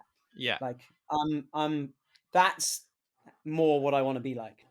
yeah, And I also took away from that as well was I met Louis Paradis at that point, and he was the probably the best snowboarder there. He just won Transworld Rookie of the Year, and he was the most chilled of all of them, of all of the quote unquote wannabes. He was the most chilled. And then we also had Larogs there, who was just the complete opposite of all the American Canadians, just yeah, getting absolutely hammered and going crazy. yeah. So And yeah, it also was, with a very, very individual and unique style, both on and off the snow, yeah. which is But great. yeah, it's like, since that 6 weeks I hung out there with Elias, I've always tried to like take those elements in. But yeah, there is a part of it which we try and preserve because, a trick is, we say a trick, why does it matter what a trick looks like? It's like, because it matters. Like, Well, why does that's it I mean matter? that's the essence of it, isn't it? At the end of the day, and that's what differentiates it between football and maybe not football actually, because there is an aesthetic in football, but something like actually I'm about to contradict myself even more because there's an aesthetic in sprinting, as you can see Yeah, with the way that Usain became such an icon, because that wasn't just yeah, about the fact that he was fast, was it? But just beautiful. there's definitely culturally style progression, those things just are unique to what we're all these sports are all about, and that is the battle that's faced now. How do you preserve that in this in this new era? I mean, another question I wanted to ask you, I might just dig up Leslie's blog because she phrased it quite well, but it is about the social responsibility of the cultures as well. I'm sure you know what I'm getting at, because in the last year obviously that's become quite a hot topic and also quite a contentious topic. Leslie phrased it this way: to what extent is the snowboard community aware and able to take on the bigger social and cultural issues of our time, not just the politics of Olympic focused sports, but also the issues of equality, diversity, sustainability, and the climate emergency? And why is that important? I mean, it's a big question, isn't it? But it is, whenever I do an episode about anything remotely, I'm not even going to use the word controversial because that would be massively overstating it. But anything that's just not purely about snowboarding that attempts to engage with anything social or political, there's always, always, always the pushback. And you see it on Instagram, like, I don't know if you saw Burton's Pride post last couple of weeks ago, and like, unfollowed. It isn't about Yeah. politics, blah blah blah. People recoil against that. What's your take on that? Because obviously it has been a big topic this last year. Don't feel obliged Yeah. to answer because I know not everybody feels comfortable talking about this. So No, it's something that I try and reconcile with myself, and it's obviously something that should evolve constantly, I think. I mean, at its core, I guess we're just idiots pissing about on what, dinner trays in the snow. So I understand that backlash where it's coming from, that whole, oh, can't we just leave politics off the chairlift or whatever? And for some people, it is an escape. But the thing is, especially with the bigger social issues of our time, or not of our time, that have been going on and we're trying to deal with at the moment, it involves people. And I think people should try and get involved. Far be it from me to say what people should do or what people should think. But um, we have a history of not being, the irony in the idea that snowboarding is a free sport and everyone should do what they want. And, to a lesser extent, it's that idea of, if you grab there, you're a dick or whatever. And then, using the, in the homophobic slurs that we've all been guilty of for years, well, that trick was gay, all that kind of stuff, which, like, even now I'm kind of getting sweats of, like, of regret and, shame of having gone through so long of doing that and things like that. And then, the issue of diversity, like, how do we address that? Like, it's a, oh, there's so many massive social issues that I wish there was a simple answer to. Like, I mean, if we look at demographic of where, especially in Europe, if you take Europe, like, America's a different beast, yeah, I which agree. which is America's hard America's for me. conversely quite a lot more progressive, I think. Like in these, unless you disagree, but like, I kind of see in our worlds there's a bit there appears to be more progress. There appears to be more conversation. Yeah, I think so.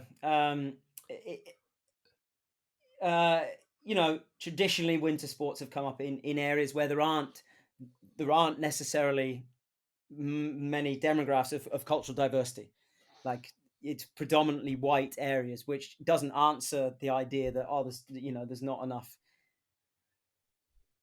different cultures getting involved. But there is a geographic element to that. But it was crazy being in Meyerhofen back in the day, because we had Neil Campbell come out and live with us for years. Yeah, Neil, or Nine Lives, as I used to call him, because that guy almost killed himself 9 times a day on a snowboard and got away with it every time. And it was so eye opening to have him with us. Because I mean, until that point, like there were still jokes going around, like you'd be on a chairlift with some. I'm not going to name anyone specifically, but I chairlift with a Dutch friend who was just like, "Oh, make a wish," and I was like, "What?" And he's like, "Make a wish." I'm like, "Why?" He's like, "Look, there's a black person skiing," and I was just like, "Oh, that's a bit weird, but okay, make a Yeah. wish."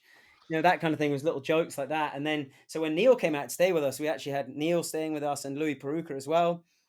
And I saw Neil put up with so much racist bullshit, like even us guilty of it, like, you know, dropping the N bomb or something, like, what's up, you know, within the little unit he had. And he was just like, oh, it's fine, they're just kids, you know, like the Milton Keynes posse and James Carr and all the ATV crew were his posse. And I was like, oh, is that allowed? He's like, it doesn't matter, they don't mean anything by it, you know, it's fine. And Neil was always so good at like putting up with stuff that I was like, man, this guy is like, this human is like the greatest person I know. Like he was getting racial slurs thrown him in the bars, and I was always like, right, let's go. Like fuck that guy. And Neil's like, just leave it. I want to be the example of like why more people should come and do this or why it should be good. And man, it was so heavy seeing all that stuff and watching Neil put up with it. And fuck, he's one of the best people I know to do that. And like the fact that people don't think that shit goes on, it's just get your head out of the sand. Like, Yeah. come on. Well, I Like think it's yeah, it's really well, I think that's I don't know. for me, my personal view. It won't be news to anyone who's ever listened to this. I think they are just like I think you are justified having these conversations through this medium of our culture that you've just very eloquently explained why, because that is real, that did happen. And also for me, I just think it's about trying to have a just a fucking normal conversation about this stuff. Like if you look at the Burton thing, like there's got to be a middle ground between like like companies doing nothing and then doing something. I'm not singling Burton out, and then people at the Yeah. other end of the conversation being like, right, fuck them, I'm boycotting it. Most people are in the middle of that. Most people Yeah. are like, okay, it is an issue. It's worth talking about. Can we just have a normal conversation about this? It's like if you look at the Terrier thing, like, no, I don't think anyone wants Terrier to be cancelled at all.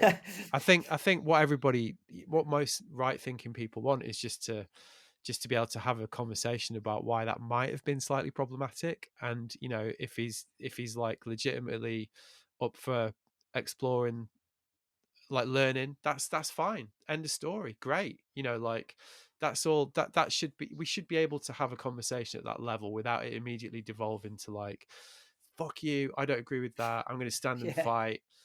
Because like we said, and again, this is not an original observation. Newsflash: the world's fucking changing every day, and the point at which you plant your flag in the ground and say, "Well, I've had enough," like I've had enough of this. Like I'm not. Yeah. You're going to get left behind. Like Just go live in a it's never cave, going to isn't it? stop. You know. Yeah, I think this because there's things that pop up like I when you I'm 3/4 of the way through your latest episode with Lauren about the Terrier situation. And I think in your description, you know, you said that you yourself had read his apology and sort of said like, "Oh, well, that's an apology, good." And I have to say, like, my initial lost my headphone. My initial thought was like, "Oh, good, he's apologized." And then I did halfway through it, I got, "Hold on a minute, like this might not be exactly what it is." But I think for me, the bomb hole with Russell Winfield was really good. Like there was a lot of really cool stuff in He that, speaks. and He speaks really well on all this. he does. And I think at the end of it, you know, they say like, "What can we do?" And he's like, "Just be a good person." Like he sums it up so like be a good person and do what you think a good person would do.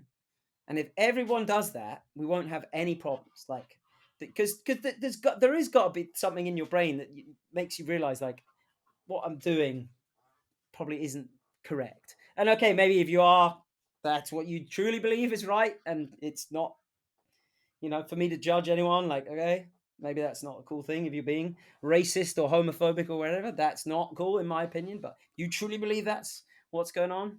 Just read a few more books, maybe. Well, I think it's But like I you. mean, I think it's like you said.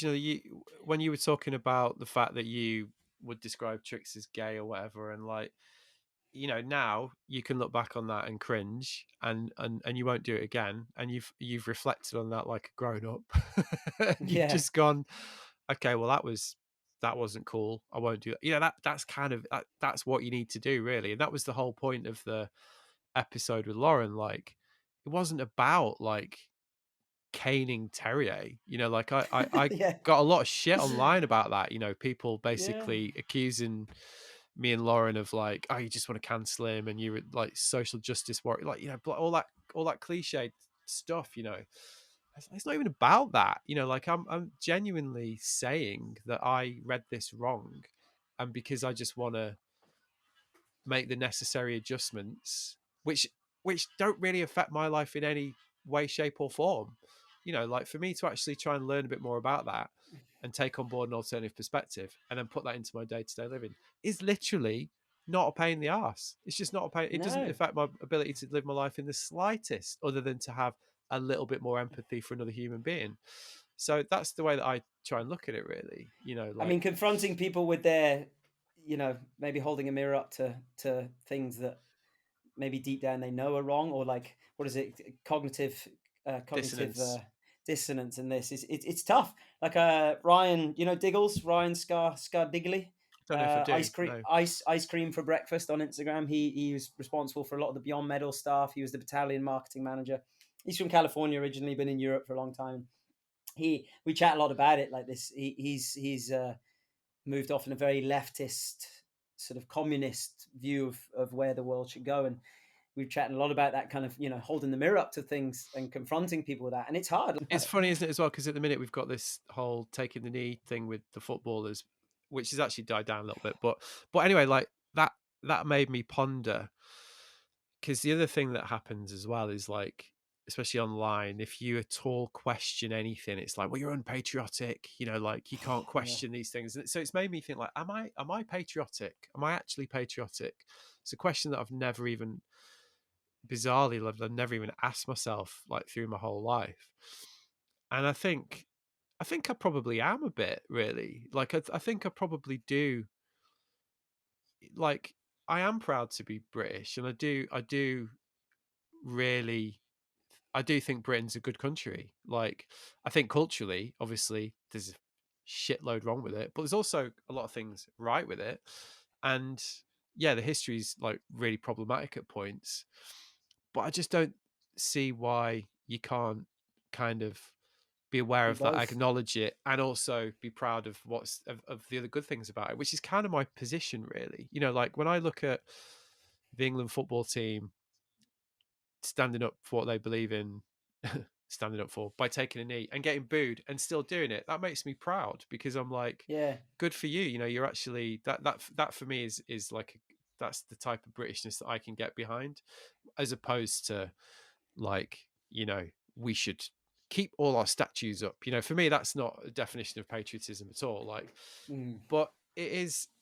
I just think most people are probably quite similar. They're like, they're contradictory, they're complicated. They want to try and understand all these things, and they want to, and and as long, like you say, as long as you can be a little bit inquisitive about it and ask that question, that's I just don't see why that would be a negative thing, really, personally. But yeah. for a lot of people, it is. As like we say, just one look at any comment thread on Instagram depressingly demonstrates. I mean, the Burton thing was wild. Like, on their Pride post, that was like, well, I think that's why you need to have more of these chats, really, if that's Yeah, if that's the response. yeah. The comments, the comment sections can get wild on anything these days. It seems Yeah, it's it's interesting. Yeah, I had a rule a few years ago with Facebook before the Instagram thing was, I'd often like I'd don't go on often there. type out. That's my No, rule. so like I would, yeah, probably better, but I'd often get enraged by things people said, I do the and fake type. yeah, type it all out, type the response, Yeah, delete, and then but that's just leave it that's that's alone. mad, isn't it? Like, Do because not I engage. think we all do that to a certain point, but that's when I'm a bit like, yeah, it's this car. That's why I went off Facebook, because every time I'd go on there, I'd find myself having like imaginary conversations with people that had posted things that I disagreed with, and then I was like, that is not healthy. Like that, No, I don't need that in my life at all. no. Um, I mean, but I do miss like I miss a little bit. I do miss a little bit of the kind of the element of discussion in that. Like,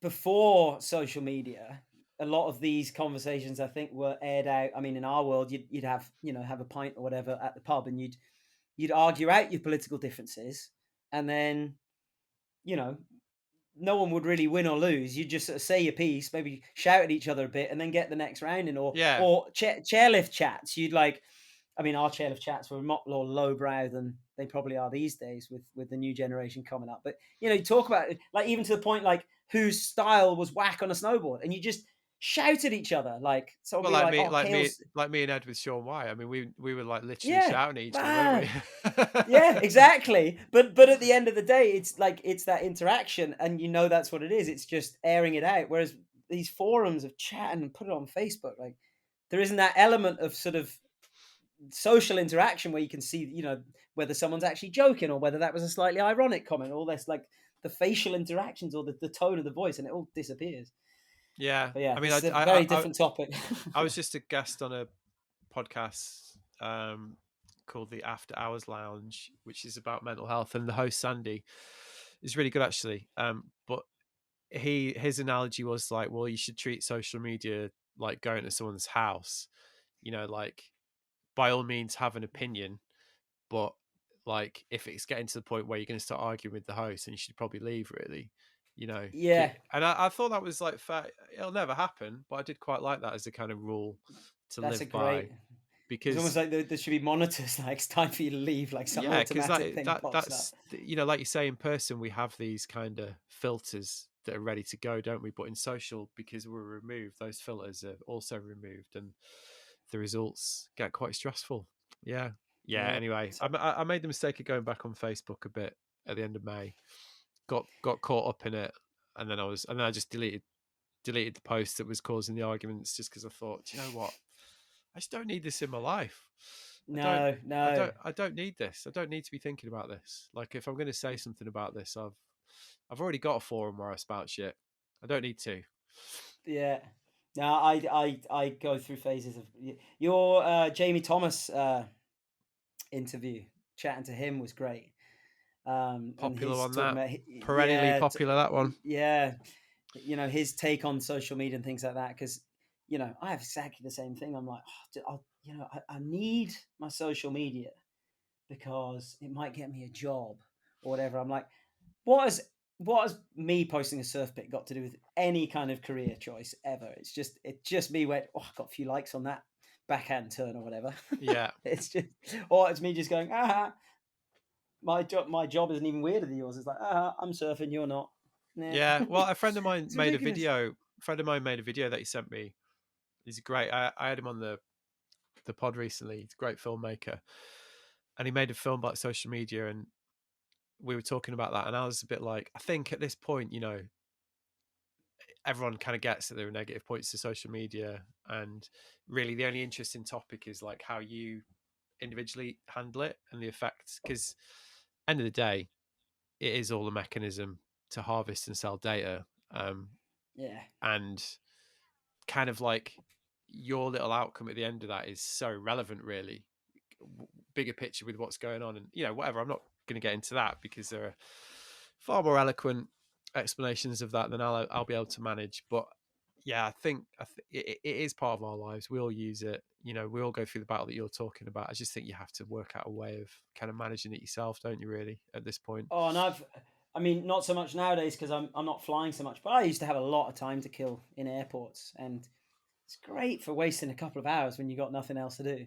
Yeah, Like the memes just keep me giggling. Like I often we would think about that. Like imagine if we harnessed all the brain power and ingenuity that goes into making these ridiculously funny and entertaining memes. If we managed to harness that power to fixing the world's problems, we'd be fine. yeah, yeah. No, it's true. But then again, it is sometimes it's just very funny, isn't it? Yeah. Yeah. So what's the plan for the rest of the day, man? More surfing? Um, Possibly. Doesn't look like the winds come up. So we've actually the dream week at the moment, or the last Oh 10 yeah, days have because been we got a big. amazing. There's a good pulse on the way, so There's a pulse on the way. you'll be getting that. Yeah, and I mean, traditionally around here in summer we do get quite a lot of wind. It's quite weird. The water gets cold and gets a bit windy, which is Right. quite strange. But we normally have swell, but the last sort of 7 or 8 days has just been glassy as. So we've all been kind of. I think I surfed 3 times, which I haven't done in ages. Like 3 times in 2 days in a row, and I was just done after that. But yeah, a bit of surfing. Got some work to do on the house. Slowly doing little last bits of renovations. Um, Yuka, my wife's here. She's getting into surfing. She's enjoying that, so I might take her for a foamy sesh. In fact, I got to go and buy her a foamy for her birthday. It was her birthday the other day, so that's what she's getting. She's getting a foamy, Nice. forcing my pastimes onto her. Yeah, You will learn the to bowling surf. ball with Homer written on it. Yeah. You exactly. But that's actually been an interesting journey, like watching her, or like because she's a phenomenally talented snowboarder. Does double corks and stuff. Yeah, she's a But sick snowboarder. yeah, so there's this, but we'll go out in a knee high clean waves, and she's there freaking out, and I'm like, what is going on here? Like, why are you so scared? I mean, she nearly drowned once, so she's got a bit of trauma from that, and she's just not done the beach thing ever. So like the actual physical act of surfing, she has way better technique than any of us boys standing up. She's perfect, like back straight, feet up, Yeah. and then goes along the wave perfectly. But everything else, she's terrified. And she's since being in Portugal, we've learnt quite a lot that I'm not necessarily the best instructor. That like husband wife element, like never Yeah, teach your wife to drive or vice versa. Like um, that comes classic. into it. Yeah, but luckily there's a few other crew around here who are on more of a similar level to her, who are very like they kind of won't let her chill. She'd Yeah. be scared, and they'd be like, "Come on, you're coming surfing." And so she's got a little zone in the main spot here in Ribeira that she knows now, and she'll go with them and catch waves, and she's starting to enjoy it, which is great because it's always when you're like, wow, she hates the ocean. Maybe we can never live by the ocean. Kind of deal Right. is a scary prospect for someone like Yeah. me. I should get into it. Yeah, great place to Yeah. be. No, Yeah. she's getting to the point where she enjoys it. She's catching proper waves, and it's the thing. Like she'll be terrified, and she'll catch a wave perfectly. Like the other day, I was out with Diggles, and she paddled into like for what for her was a big wave, and I was like, oh no, is she gonna be all right? Takes off on the wave, does it like a perfect flick of the fringe, kind of like, whoosh, and then just perfect poise all the way down the line. And I'm like, what are you worried about? Like when I was at your level of surfing, I would be going over my head, hitting my head on the rocks. Like I couldn't do it as good as that. Yeah, she's certainly got the foundations with that Yeah, technique. yeah. Jesus. Yeah. Nice, man. Well, thanks for doing it, mate. Great to chat. No, it's been good. How about yourself? You gonna any waves on the horizon? Well, there's actually that swell is arriving today. But unfortunately, I've got a bit too much work to do. I did briefly consider like driving down the coast, but yeah, I've got a bit too much on. Um, so yeah, I might go for a swim. It's the traditional week long heat wave at the minute. So yeah, I think I'll do that. But yeah, man, great to catch up.